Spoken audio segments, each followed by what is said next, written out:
Well, hi, and thanks for joining us. You are watching the OLBG 5 for the weekend. We are going to give you 5 horses that have been suggested by our OLBG members on our website, via blogs that they write for us, or on Twitter that we want to talk about because we think you need to be watching them this weekend. Some you'll know, some you won't know so much about. Throughout the course of the season, our aim is to make sure that we give you guys at home plenty of winners, which is what OLBG members do best and what our app does best as well. If you haven't got it yet, check it out from the App Store. If you like a bet, it's even better because it will give you links to do that, and it will give you some help and information as well from our expert members. But we come to the first real national hunt season. Been going a few weeks now, but this is what many of the traditionalists consider the start. The Cheltenham Open meeting. It's fantastic. The highlight, of course, is the Paddy Power Gold Cup. We have a 25-1 shot that we'll be tipping up for you guys coming a little bit later on in this broadcast. So keep your ears and eyes peeled for that one when we bring that out. But we'll start. The meeting starts on Friday, and we've got a really interesting novice hurdle that I think is going to present us with possibly one of the horses to follow for the season. Now, as you'll see in a moment, I think that this trainer has started to develop anyway, picking up this type of horse. We just take a little look. It's Champers on Ice. This was suggested by John HD Webb on Twitter. Thanks for tweeting us, John. Don't forget you can follow us on Twitter, and we have loads of discussion around racing, especially with the National Hunt. The horse itself is a point-to-point and bumper winner. Has been with David Pipe some time now. This is going to be his first start for the new trainer.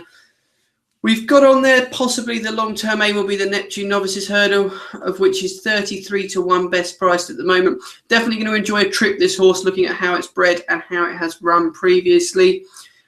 I think it'll be interesting to see how he gets on. This is going to be a 4-runner race. He's only going to have 3 rivals on Friday in this particular event, and it could make for a bit of a messy affair. So if he doesn't win, don't panic. I would say you've got to give the horse a chance. Being a novice, you've got to give it a couple of runs to see how he's going to go. But the hopes and expectations are high for this horse. And John on Twitter identified that it's one we should be following. We'll see how that goes on Friday. Right, next we move on to Saturday and the main event, if you like. It is the Paddy Power Gold Cup, a fantastic race that's been run by some really great horses over the years. We've got some good blogs on the site. I'll give a quick shout to Miko70, one of our members, and he's written a fantastic blog all about the trends for the Gold Cup. This horse doesn't necessarily feature so heavily in his trends blog, but is one that I know a couple of members like, and I myself will be backing on the day. Now, Kim Bailey is a trainer that's been around the block a little bit, it's fair to say. He knows his onions when it comes to a good horse and is in fantastic form at the moment. Donara is a festival winner, of course. This is what people forget. Cheltenham form comes back time and time again. He's 25-1 for the Paddy Power Gold Cup. Kim put a fantastic video up of him schooling earlier in the week on his YouTube channel, and the horse looks in good form. So at 25-1, I think myself and a few other members will certainly be backing this horse. It's a competitive event. You've got plenty of other horses in there that could do well. Present View, interestingly, is disappointed so far this season. His trainer, Jamie Snowden's reaching for the headgear, and the warm favourite is Kim's Palace at the moment. Although plenty of our members feel at 7-1, 6-1, it's too short in price. It's got too much to prove. Irish Cavalier is one I expect to be popular on our site as well, with good form in the book. But we're going to opt for Donara at 25-1. That horse to me seems way overpriced and is a great each way bet. So even if he doesn't win, you're going to get a handsome reward for getting him in the first 4. I think the sponsors are going first 5 places as well. Right, and on to Sunday. Now, Sunday's racing, we've got a couple of big events at Cheltenham, but there's one horse we need to talk about. Now, this horse is not going to be any backable price, to be frank. You'll be looking at around 1-8, 1-10 on. But Connor Patton tweeted us to say he can't wait to see this horse back, and it's Faheen. Faheen the Machine, as he's well nicknamed now by many of you out there. The only price we could find that might be worth putting up and suggesting was 7-4 to remain unbeaten this season. He's around 5-4 to win the Champion Hurdle. He's going to scare off opposition wherever Willie Mullins, his trainer, places him. He's a great horse. He could potentially become a legendary horse if he goes and manages to win back-to-back Champion Hurdles. I think there's not a lot out there to beat him, but I want you guys to tell me, is he such a good thing? I'm not so sure. Maybe I'm wrong, but I can't. What's going to beat him? It doesn't look like the strongest division this season. You know, Duvan would be one of the obvious options, but given he's owned by the same owner and trained by the same trainer, he won't be racing against him. He's going to be going chasing. There's not a lot out there. I think Fahim will tear it up, and 7-4 to remain unbeaten this season. The only real test he'll have is in that champion hurdle. But yeah, we're excited to see it. The horse is back. Obviously, may take in the Irish champion hurdle as well this season. But yeah, Fahim, let us know. Do you think he gets beaten? I don't. You can't see him getting beaten, can you?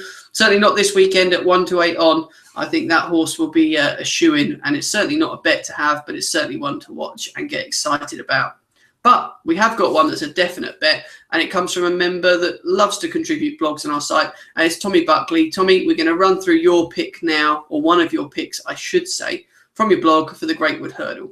For those of you who don't know, the Greatwood Hurdle is a really good event that's been held for a long time. It's a popular race to try and win, and it's one that I think is a tough one to crack, which is why we've gone with Tommy's selection.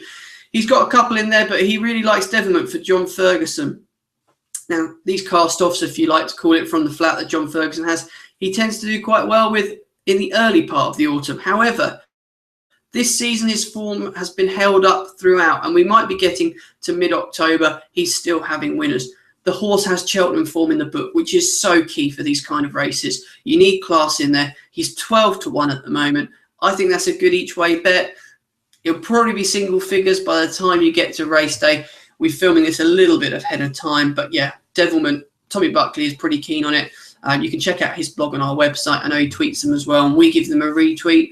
But yeah, be interesting to see. I'd love to know your views. If you've got a fancy for the Greatwood, it's a good race. It supports a good charity as well. But I can't have too strong a feeling on it. But at 12-1, Devilment with that Triumph Hurdle form in the book, you're going to be keen on it. Well, we got our final selection now, and this is a controversial one in the sense that I know plenty of people will disagree with the member that's suggesting this horse is good value. Monger82 on our forum. You can check out the OLBG forums on the website. Sprinter Sacre. It has been well documented the troubles the horse has had, from breathing to heart issues to just general form and looking like he'll never come back. I don't think he'll ever reach the heights he once was, but there is an argument that this division is weak at the moment. If you take Underso out the betting for the Queen Mother Champion Chase in March, you're left scratching your head. I mean, chances are in the race on Sunday, Summersby is going to be third favourite.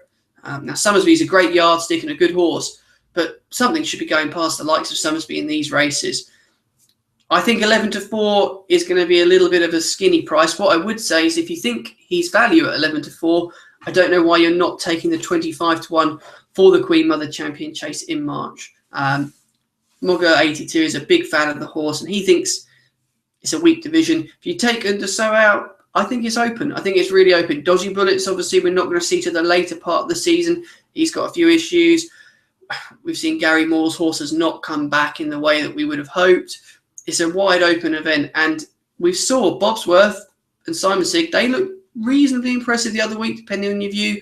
They're certainly back, and Bobsworth could have a big run in the Hennessy. So I wouldn't write Sprinter Sacre off just yet, but I wouldn't put mortgage on him either. Thanks for watching, guys. Don't forget, subscribe for more of these videos. We do football betting, cover horse racing extensively as well from now on. We love to hear from you guys at home. Add your comments. I want to know which of our 5 you're backing, and what's your one horse that you're going to be watching this weekend that you think could go on to bigger things or land at big odds. Thanks for watching, and don't forget, follow us on Twitter, subscribe to the YouTube channel, and yeah, check out the website.